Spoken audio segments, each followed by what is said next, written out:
E aí galera do oitavo ano, o professor Jairo chegando para mais uma aula de arte e hoje nós vamos falar sobre um tema interessantíssimo, o dadaísmo.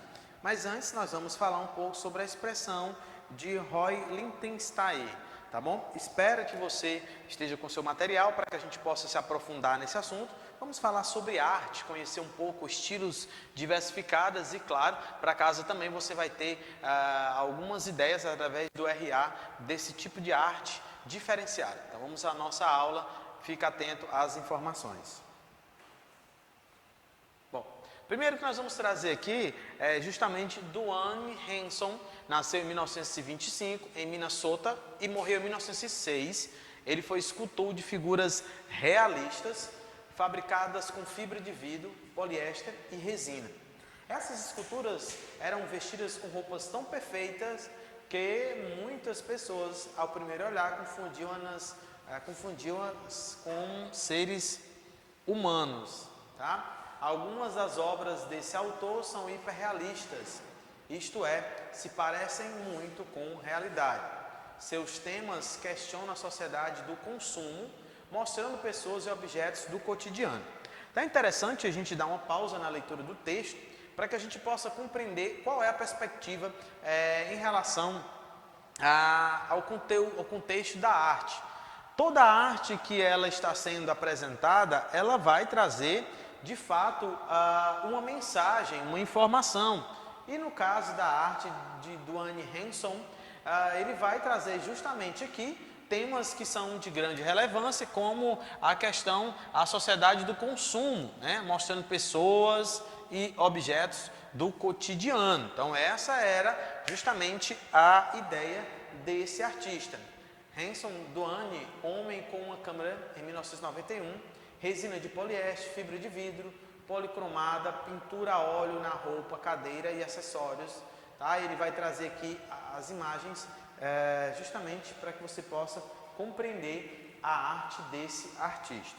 Bom, então como eu disse para vocês, os artistas eles trazem em si no seu contexto essas informações que são de grande relevância, né? Para que ele possa justamente compreender, né? E trazer uma mensagem específica para quem está lá tentando conhecer um pouco dessa arte. Bem, então nós vamos falar agora um pouco sobre a expressão de Roy, né, Lichtenstein, né, que diz o seguinte: experimentou diversos estilos artísticos antes de firmar sua carreira que se concretizou na pop art. Então, mais uma vez, nós estamos falando aqui sobre a pop art, que é justamente a arte que traz a cultura, né, a cultura dos povos, né, é um pouco de arte que a gente poderia colocar aqui de ideias de arte da rua, né? A partir de 1961, ele passou a utilizar imagens de HQs e propagandas com uma técnica conhecida como Ben-Day Bots, ou ponto, em homenagem ao ilustrador Benjamin Day, que criou o método para imprimir imagens para jornais e revistas. Tá? Essa técnica consiste em um processo de impressão de pontos que, por meio de sombreamento, criam uma textura de tons. Nessa técnica, a imagem é formada por pontos bastante perceptíveis. Outras características do artista, né, outra característica dele é utilizar imagens apresentadas no cotidiano e veiculadas por meio de comunicação e dar a ela um caráter artístico.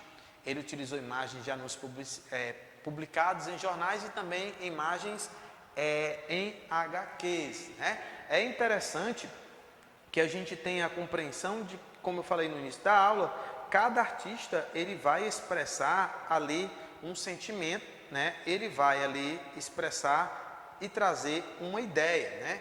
E ele também trabalhou muito com a questão das onomatopeias, né? Que são formação de palavras a partir da reprodução aproximada dos sons, né?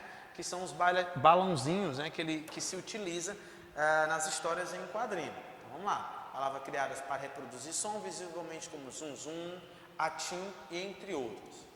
Bem, a utilização de imagens prontas por ele polemizou o universo artístico, possibilitando uma nova forma de criação e problematizando a questão da originalidade na arte. Assim, entendeu-se que para criar artisticamente não era necessária apenas uma imagem inédita, e sim uma maneira de organizá-la e de transmitir ideias questionando, inclusive, o que é arte. Então, o que ele fez? Ele vai lá, ele pega imagens que são de HQs, em quadrinhos, utiliza-se dessas imagens, tá? Utiliza-se também da onomatopeia, né, que são justamente as palavras criadas, reproduzidas, aqueles balãozinhos que emitem sons, e ele passa a organizar a sua arte, né, através dessa imagem. Muitas pessoas passaram a questionar essas imagens, né, do que ele estava trabalhando. Mas ele dá sequência à sua execução com a sua proposta de trabalho. Mas o que é dadaísmo? Então vamos lá. Dadaísmo é um movimento artístico surgido em Zurique, na Suíça, no ano de 1916, que teve enorme repercussão na arte mundial. Foi fundado por Hans, né, e aí por Hugo e outros. Né. Esse movimento foi célebre por quebrar paradigmas que antes eram utilizados para se descrever o que era arte, transformando as maneiras convencionais de fazer arte e os conceitos, os valores vigentes por meio de uma posição monensis, que quer dizer sem sentido, e da anti-arte. Entre os seus percussores estão vários nomes importantes, né, citando algum aqui, Max, Franz, e o Deschamps, entre outros, né, que utilizaram objetos comuns, mas deslocando-os de sua função prática. Então, a ideia era justamente, né, o objetivo era fazer com que objetos fossem deslocados da sua função prática, aquilo que era utilizado, né, a ordem que foi produzido um determinado objeto, então se muda a posição. Então é justamente esse tipo de estratégia que é denominada justamente essa expressão, né, que significa objetos já prontos. Então é um tema utilizado por eles, tá? E por Deschamps também. Então vamos lá. Primeira arte, você está vendo aqui justamente que é de barro branco com esmalte cerâmico e pintado, né? Bom, um dos grandes marcos do dadaísmo é a obra chamada Fonte, de Deschamps, exposta pela primeira vez em 1917. Trata-se de uma apropriação de um mictório que chocou a sociedade da época, pois o artista rompeu com o conceito tradicional da arte. O que é isso, professor? Romper com o conceito de arte. É sair daquele local em que você está inserido e recriar algo que seja totalmente fora do óbvio. E o dadaísmo foi responsável por influenciar grandes movimentos artísticos, como o surrealismo, tendo impactos até mesmo na atualidade. Então, justamente, esse movimento vai trazer objetos que estão fora do seu local, é o que vai dizer justamente aqui, né? Vamos apagar aqui para a gente compreender melhor.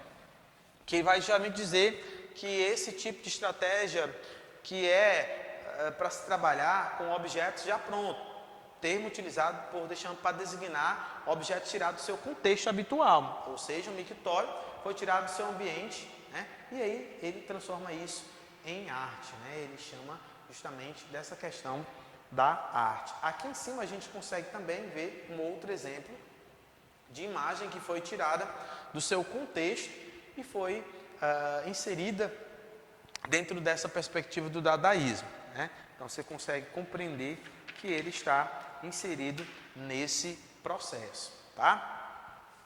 Bom, justamente quando a gente fala dessa expressão, né, a gente precisa ter atenção a todas as informações, né, que são dadas em relação a esses artistas, né, ao movimento que surge em Zurique, né, e esse movimento que é de grande importância lá no ano de 1916, que surge durante a Primeira Guerra Mundial, né? Então esse movimento tem uma expressividade grande, né? E ele traz ali justamente ideias do que aquilo que a gente acha que não é o convencional, que está fora do seu local ideal, né?